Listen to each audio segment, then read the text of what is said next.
Okay, this is my original mouthpiece with the Proviance back bore and with the insert attached.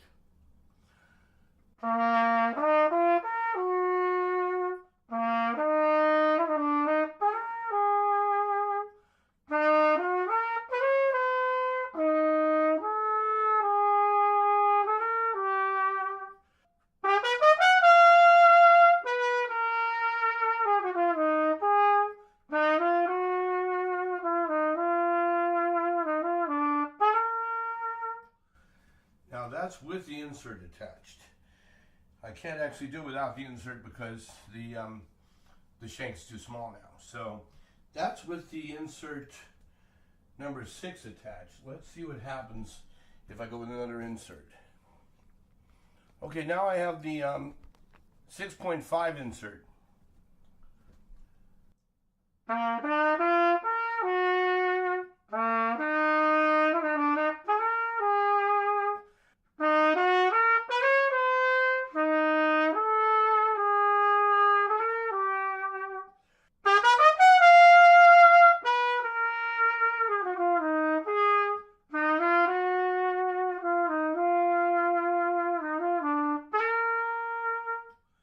That's a 6.5. Now, we're going to try the third insert that I have. That's a 5.5 that I'm going to be trying now on my little Proviance Frankenstein.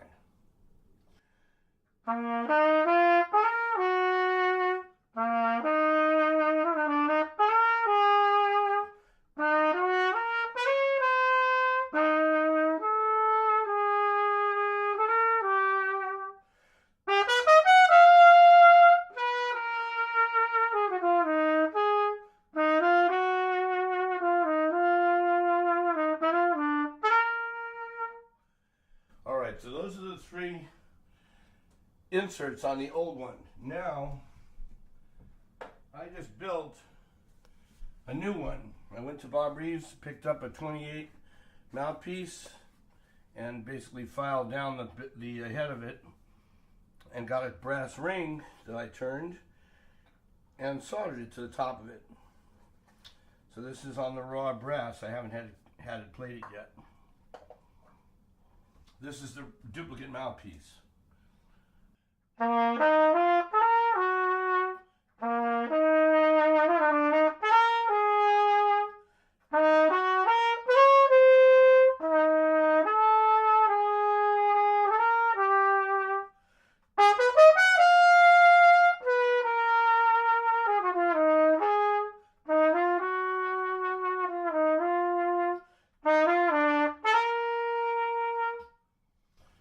Do that same thing again. This mouthpiece doesn't have any inserts or anything yet. Just going right into the horn.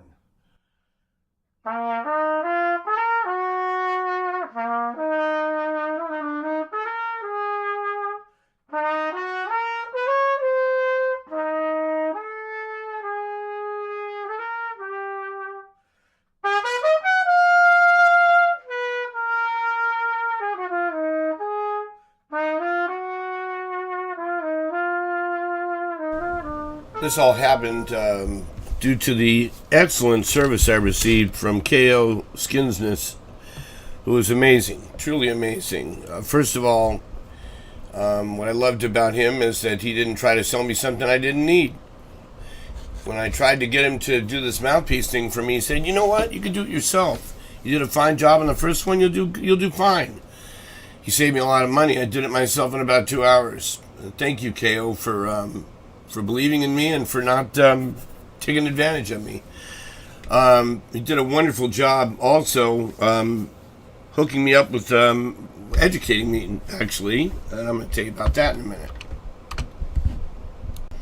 So what KO did essentially was he showed me how I could, how intonation works. I was completely, had a complete misconception. I thought that the length of the mouthpiece caused the lead pipe to be longer and therefore caused me to go flat. And he explained that it wasn't the case, and he did his homework because he had the same acoustic teacher I did, but he learned a lot more than I did. He explained to me that it had to do with the gap between the mouthpiece and the receiver, and that's what those inserts are for. And sure enough, they helped me correct my intonation. I want to thank him, and I also want to thank his associate Forrest, who did all the measurements with me and helped me select the inserts that were best suited to my purposes. Thank you, Forrest. And thank you, Stomvi, because without a Stomvi trumpet, I would be lost. So without further ado, I'd like to introduce you to Carlos Miralles, who I met 10 years ago when I first bought my Stomvi, which I understand you can't even get this particular model now, but they've got new ones that are every bit as good, probably even better. And I'm eager to try some of them. Here's Carlos. Pacho Flores is Venezolano? Venezuela. And who's he married to or not married to? No married. His girlfriend is the daughter of Vicente Honorato, and Vicente Honorato is the owner of Stomvi. No me diga. Sí, te digo. En España. En España. Increíble. In this moment, he's doing Is he doing like workshops and things like that for Stomvi? They're doing many concerts Wow. around Norway. Wow. At this moment. He's very good. He's got to be. If No, you're he's telling me that he's the best, I believe you. The best. You know your stuff. Yeah. If you can go on Amazon and buy his CD. I will. It's in, they print in Japan. Wow. I will. But it's done in Germany by Deutsche Grammophon. Oh yeah, DGG. And they are going to put in the market in Europe Wow. now. But it's for sale in Japan. Yeah, I'll find it. I can only imagine. So what kind of Stomvi is he playing? Well, That's another story. Vicente did all his horns. Private person, like custom made, right? Yeah. Wow. He lived in the factory. Wow. He go with 7 different horns to play. Really? Wow. Different keys, like C trumpets and. Everything. Wow. So he's a classical music player, right? Yeah, but he Can he play jazz too? He can play very good. Wow. He play more like Latin music. Like the kind of music I play. Yeah. It's, if you go to YouTube. Yeah, I will. And you put. Pacho Flores. Yeah, and the piece is one piece they did especially for him, Mestizo. I'm gonna look for it. He played all classical in one moment, starting improvisation. Wow. Yeah, You know, you just made me think of just now. he played An old friend of mine that you probably know, Lalo Schifrin. Oh, I know very good. Made me think about him because that's a man that could live in both worlds. I was 18 years old and I was going to listen to him. Me too. I met him through the Kaiser Music. Do you remember the Kaiser Music? That was a classical sheet music store here in Hollywood in the 70s. And he was my customer. And so was Miklos Russia. And so was Eugene Normandy. We sold only classical music.